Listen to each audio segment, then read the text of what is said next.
Olá, pessoal! Tudo bem com vocês? Eu sou a professora Carol. Esse é o canal Fãs da Mente e a nossa aula de hoje é sobre as posições relativas entre duas circunferências. Então, vem comigo!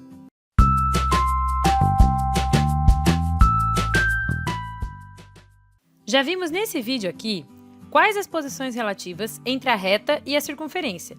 E hoje eu vou te ensinar a diferenciar e nomear as posições entre duas circunferências.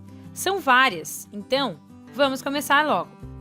Bom, para determinar a posição entre duas circunferências, a gente vai comparar a distância entre seus centros e o tamanho dos seus raios.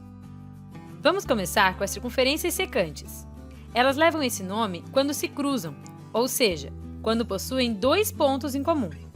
Nesse caso, a distância entre os centros é menor do que a soma dos seus raios. Vou colocar os raios lado a lado aqui para a gente poder comparar. Ó. A distância é menor do que a soma dos dois. Em seguida, temos o caso de tangência, que é quando as circunferências se tocam em apenas um ponto. Elas podem ser tangentes externas, quando ficam uma do lado da outra, desse jeito aqui. Nesse caso, a distância entre os centros é exatamente igual à soma dos raios, como você está vendo no desenho.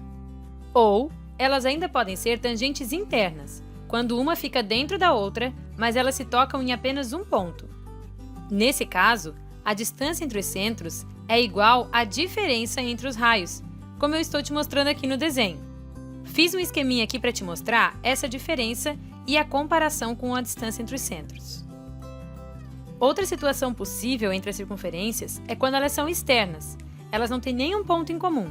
Nesse caso, a distância entre os centros é maior do que a soma dos raios. Fica fácil ver aqui no desenho essa relação, ó. Existe ainda a possibilidade das circunferências serem internas sem se tocarem. Quando isso ocorre, a distância entre os centros é menor do que a diferença entre os raios. Olha só o esqueminha que eu montei aqui de novo para te mostrar. Aqui é a diferença entre os raios e aqui é a distância entre os centros. Notem que a distância é menor do que essa diferença.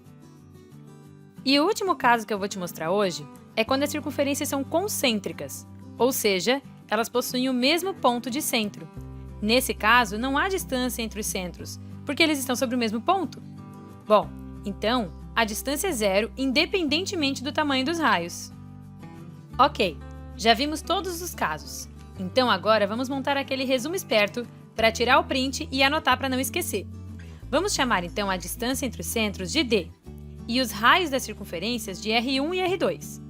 Se D é menor do que a soma dos raios, as circunferências são secantes.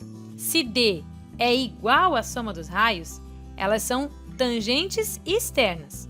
Se D é igual à diferença dos raios, então elas são tangentes internas.